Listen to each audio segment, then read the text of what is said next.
I am here with Christine Dwyer, superstar diamond coach, celebrating her fantastic growth as a leader in our business. You earned it. I mean, you really have done amazing work. You got in early, even when we didn't have all the systems ironed out, and you just forged ahead. I mean, that's one thing that I'll say for you is you're not a complainer, you just work and you just find a way to take advantage of all that TV promotion and the community around you of fitness people and people who know that you're into fitness, and you just built it. So I guess the question that I would have is how do you continue to scale it? Because everybody just knows so many people, right? Everybody thinks that they know just so many people. So they think that, well, I know 10 people maybe, and then what? How have you managed to grow it to such an incredible level?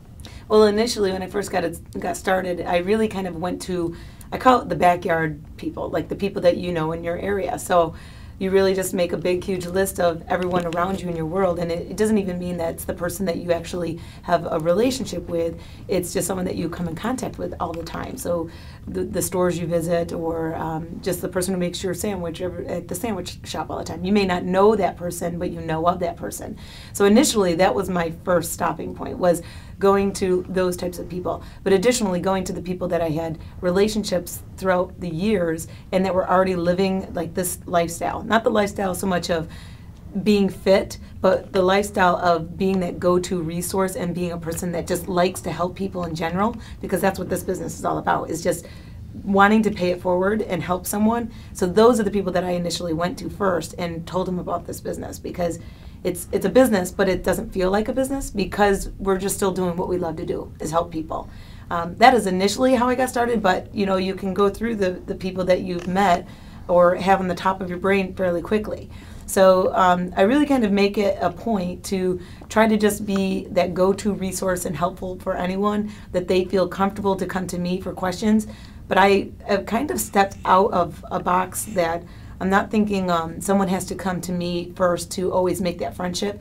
Is I really go out to try to make more friends, especially online. I mean, online is easy, especially me being a mom of 2 toddlers, to be able to just fit this in at any point throughout the day, you know, during a nap time, or just sitting down when everybody goes to bed, you know, at 10 o'clock at night. I can sit there and just be in comfy clothes and just start talking to people online and just helping them with their questions, and not think that I have to go talk to them for an ulterior motive. It's really just to be helpful. And that's where I'm really meeting a lot of people, is just online. Well, so what do you say, though? Because you're very well spoken. You obviously know the business inside and out, and that might be intimidating to somebody, one of these people that you speak to. I mean, you're talking to somebody who's making your sandwich for you at a deli counter. They might say, well, that probably works for you, but I don't know this business inside and out. What does it take to introduce the opportunity to someone and explain it in a way that they feel like they could do it? You really don't need to know the business inside and out. So I have had that situation. I've had many situations of meeting people online and they think, you know, I'm not a fitness professional. I don't know anything about nutrition. I just do the workouts, and I just like to make friends with people and be helpful and tell someone what's worked for me. And that's turned into, well, that's all this really is. And for instance, that was one of my most successful coaches, is that person right there. She's a stay-at-home mom, and she's off in country town. She doesn't do anything but really kind of raises her 2 kids, and she's had the greatest success because she is just a product of the product, and just being out there trying to help people feel that success was something that she knew worked for her. But for someone who feels like they have to know it all before they actually can get going, that's actually going to hold you back. Because if you try to figure out where everything is on the website, if you try to learn everything about every product and watch every video and understand the whole compensation plan before you actually can start doing this business, you're really not going to be able to move fast. So my general rule is, don't worry about that. That's going to come.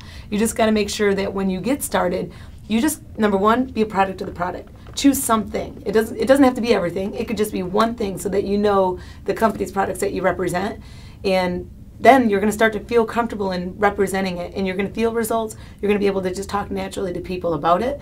And when you do that, things just start to happen. I'm a type of person where I don't like to know everything and have every detail in front of me nailed out. I always kind of really work to what I need to know right at that moment, Because if I try to fill my brain with everything, I'm not going to really be able to accomplish anything, and I feel like my world is swirling. So I really just kind of focus on what's most important right now, and I'll look at it in a week's time sometimes, and I just do that. And then once I've reached that, then I move up to the next big step. And that's kind of worked for me.